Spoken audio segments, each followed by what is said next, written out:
Hi guys, how you doing? Um, Thank you again for watching.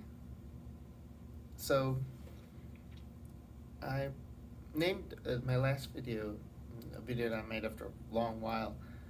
Uh, Part of the name was the Majesty of the Dawn, and um, even yesterday I wanted to talk to you a little about it, but I didn't get to it. It was 30 minutes already. So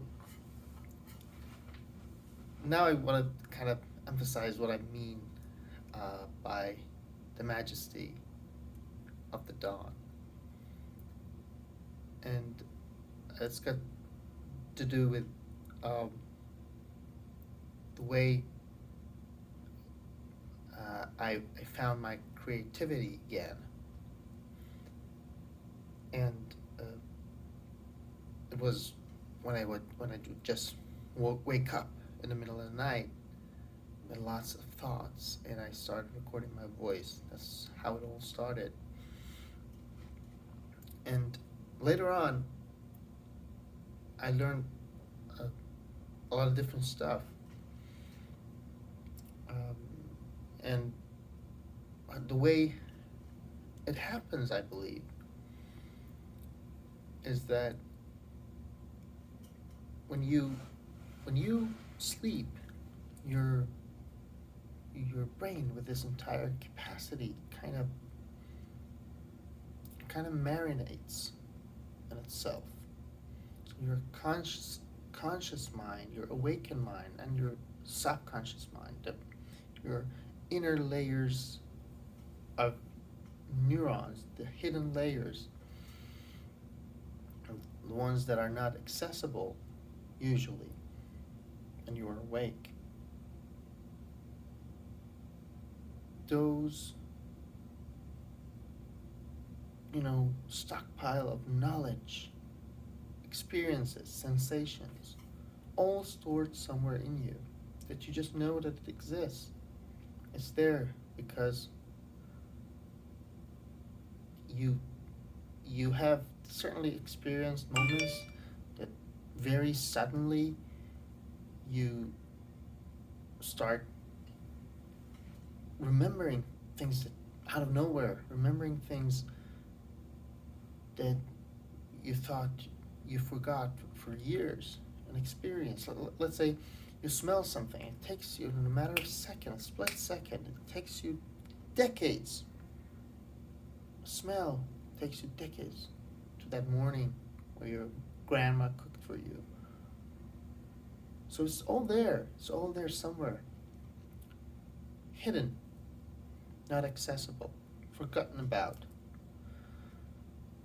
And when you sleep, I think what sleeping does that you need it is that you have to kind of download your conscious mind into your subconscious mind. So your awakened mind is something that needs to be accessible. So all the memories and all the experiences, you you just can't carry them in that capacity all day long, or you know multiple days. It gets too much of a burden. So you should kind of empty it. You should download it into your long-term memory, or your things that we consider now forgotten, but they're really not. They're there, but you still need to download them. And this connection is still there when you just what woken up, and that's why you can readily access anything that you need. There's a lot of knowledge stored in your brain, lots of experiences. It gives you an idea of and and kind of helps you make sense of stuff. And I think when you wake up in the middle of the night, if you try not to put yourself back to sleep and waste time like that, if you have a creative tendency, there's an art you want to pursue, you write, you, you, you play music, you paint, any kind of art.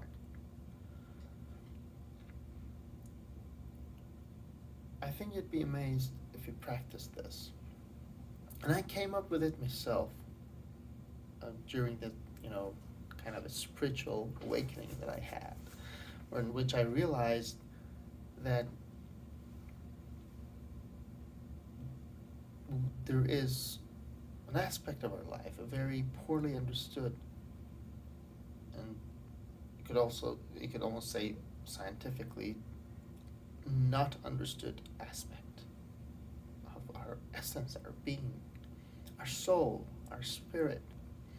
It's the difference between a dead person, a dead body, and a live body. And it's also at the same time what makes the difference between a happy person and an unhappy person. That is our creative energy. That is the same as our creative energy. That is the same as our sexual energy. That is the same as our happiness. And a lot of different aspects, interesting aspects of our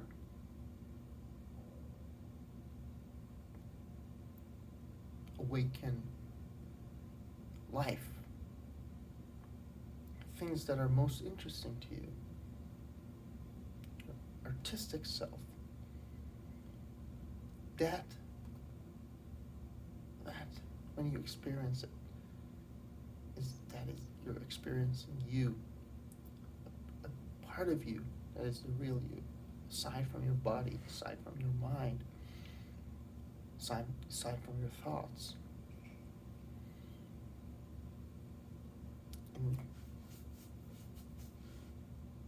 And I got to experience that firsthand. And I also had the experience of being creative right at the morning light. And because I lived the life of a shadow artist, as Julia Cameron puts it, I was an artist that never dared to become an artist, so I just loved being around artists. I had a lot of artist friends. And I kept calling them and telling them, dude, like, I felt stuff, I figured stuff out, like, all the stuff that I just told you in a lot greater detail, all the things that I've read about and stuff like that. I could easily talk about all of that in the context of quantum mechanics, or just let leave physics alone and just talk about the spirituality in the context of any religion you can think of. It would make sense when you think about that. There was this when you think about your soul, your essence of being. So I kept calling them, talk to them, and I just wanted to tell them that, yeah, you have to wake up, and not to wake yourself up, but as soon as you wake up, just if you're a musician, just start improvising and record yourself. See what happens. Try that a few weeks. Try that a few days. I was pretty sure they would see some result. And just about a month ago, I was introduced to this book, The Artist's Way by Julia Cameron. And she taught that for years. She made, God knows how much money deblocking artists, screenwriters, musicians, any kind of artists. And one of the tools that the basic tools, the first tools that she teaches, and it says in the course of the 12-week program, it's one thing that you have to do, and I hope that you continue doing even afterwards, is the morning pages. Did it ask you to wake up a little earlier than you usually do and just start writing 3 pages? And she claims that it starts the flow of creativity or creative electricity, what I know as my spirit, a creative energy flow in me. And it's very interesting, and it's incredibly effective. But I also have a relationship with the dawn. And it's funny that I end up recording this one in the morning. But I guess it's not that different. It's all about a state of mind. It doesn't even have to be as soon as you wake up. But when you just woken up, you're already in that state of mind. You don't have to change anything internally. You don't have to get yourself in anything. You're already there. What you should do, you should start creating. And it doesn't have to be a creation. It doesn't have to be anything special. You can just make noises with your instrument until all of a sudden you feel it and you start creating. And the morning pages says just say whatever comes to your mind, like, oh God, I don't know what to write. Oh, I still don't have anything to write. And it has countless effects. You do certain self-talk. You get a lot of negativity out, a lot of limiting thoughts out. I've only done week 1 so far. I'm still on week 1. But I have no doubt that it's an amazing book. I'm already kind of deblocked. I'm enjoying it. I'm very excited about it. Anyways, I wish you well. Thank you for watching. And be happy. Be creative. Be yourself.